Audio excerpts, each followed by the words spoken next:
Hi everyone, welcome back to the channel, and today we're going to take a look at the Zeus Toys Guardian of the Universe. This is basically a third party or a KO of the and upscale of the Studio Series Shockwave from Transformers 3 Dark of the Moon. So, um, the Studio Series Leader Class Shockwave, I don't have it, um, but he's a pretty much about this tall, pretty much half the box.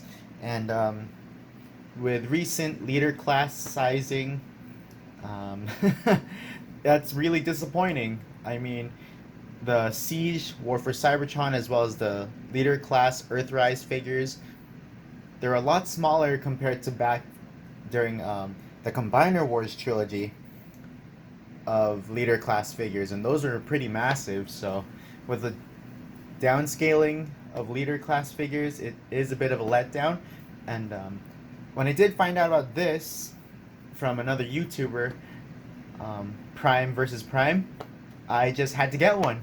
I will provide a link to Show Z. Is it Z? No, it's showzstore.com. I will provide links in the description below. But here's the box. It's, as you can see, it's really massive. Um, it's even wider than my usual white backdrop. So just for the box, though, we will remove that. So going on to the side here, just says Guardian of the Universe, ZS01, and here is Shockwave in his alternate form. However, I will not be transforming this because, as well as the other reviews I have seen for this guy, he has major breakage issues on either one of the legs, and I did get a break on mine, unfortunately. I did message Shozy Store about it, and they still have yet to get to me on the replacement parts. So yeah, I had to do something in order to make this somewhat work. So that's the back of the box. Here's the top. Not much going on here, as well as the bottom. So with that said, let's bring in Shockwave and see how awesome he is despite the quality control issues on the hip joint. Alrighty, we're not going to bring in the white backdrop because he is just way too wide of a figure and too big to even use that. So I hope you guys can bear with me on this one. So out of the box, he looks phenomenal. All of the paintwork here looks great. As I did state earlier, I don't have the Studio Series to compare.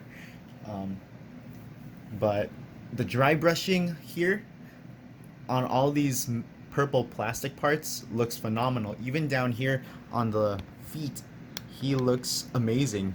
The silver dry brushing on all the gunmetal parts looks great. Turning him around,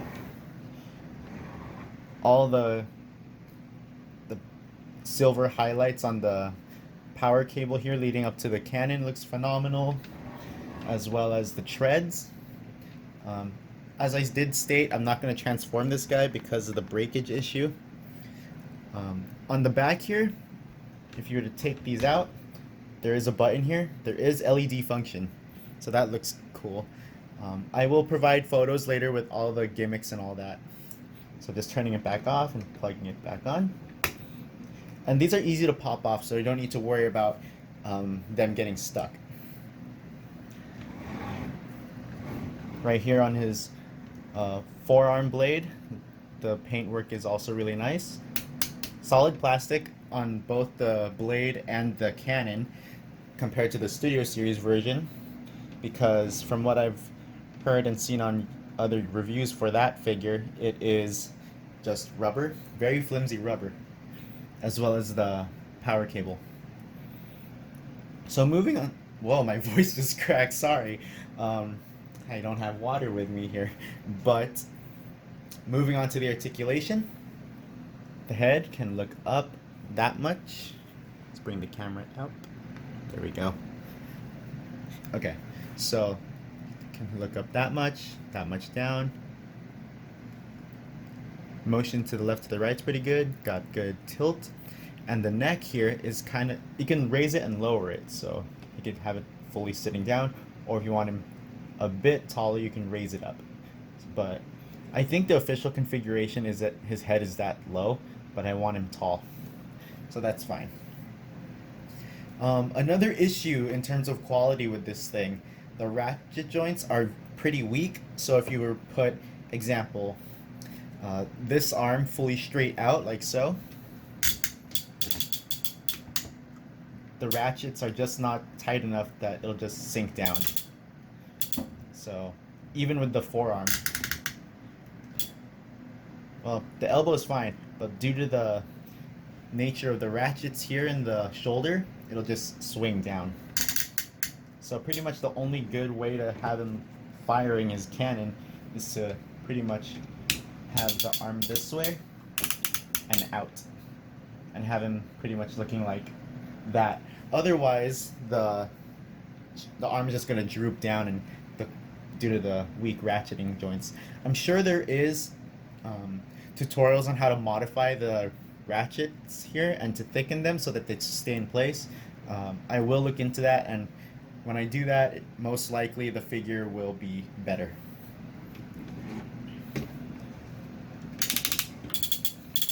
See what I mean there? So, however, the left arm is fine, I think.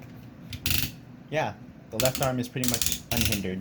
I think it's mostly because of the weight of the cannon itself. So pretty much we just went over the articulation for the arms, moving them to the side a little bit. I'm only going to do one leg because this leg here is where the breakage happened.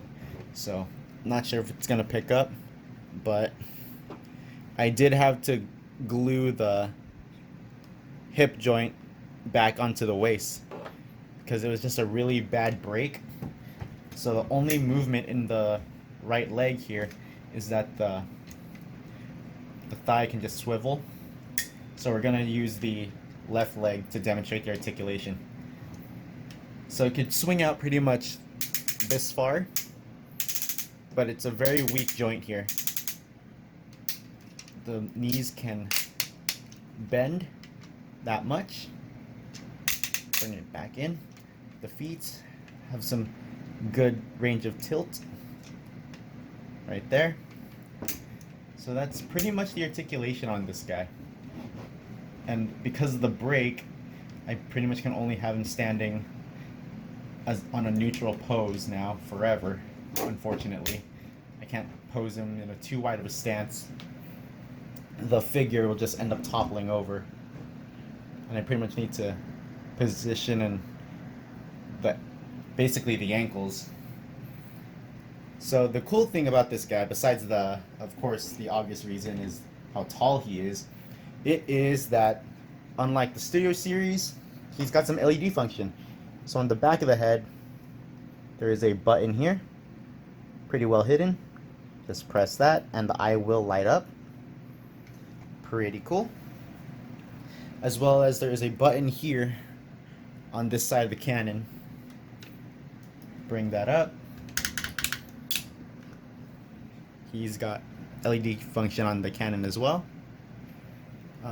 Unfortunately, like I said, with the ratchets being so weak, this is pretty much the only good pose you'll have Shockwave in his, well, with the LED function on, with the cannon ready to fire. So pretty cool. As well as the little thrusters on the back. If you played the Transformers Dark of the Moon game, whoa. Okay, hang on a sec. The legs are being very odd right now, especially because there's hardly any traction on this table.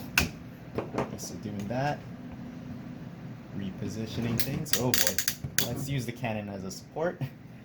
So basically, just turn on these little switches here to activate the little, well, I think they're thrusters. They seem to have that function. I mean, they're on the back of them. As well as in his alternate mode, he would be using these as like a propulsion system. So plugging these back in. It's 2 and 3.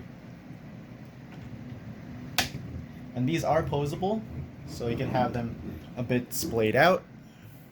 Hang on a second, there we go. Or you can pretty much bring them in closer. So pretty cool. And as I was saying about the game, the Shockwave boss fight, when you're fighting him one-on-one, he uses, these are like a weak spot so that Optimus can damage him. So yeah, it's good that they included this gimmick, but because it's in the back, I won't be really displaying Shockwave with these on. Come on. I'm trying to press a button here with one hand. It is pretty tough. Come on now. Hang on a second.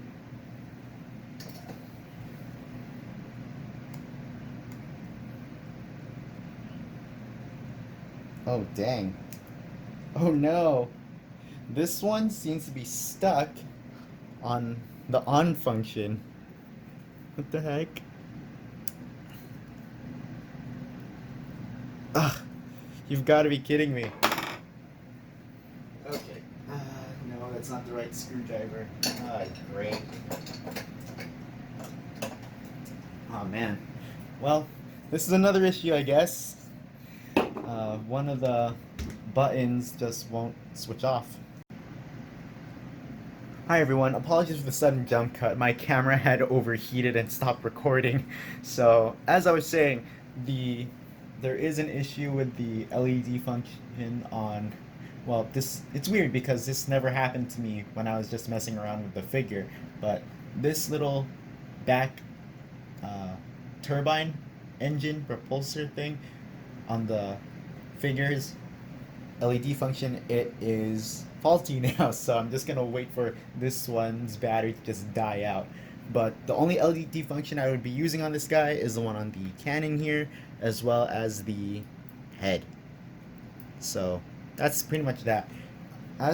When I realized that the camera wasn't recording anymore, I was talking about the aspect of maybe this figure is to scale with the 3-0 Dark of the Moon figures. I believe they made Optimus Prime and Starscream, and I think they made Bumblebee. I'm not sure, but I think that figure of Optimus could scale well with Shockwave here.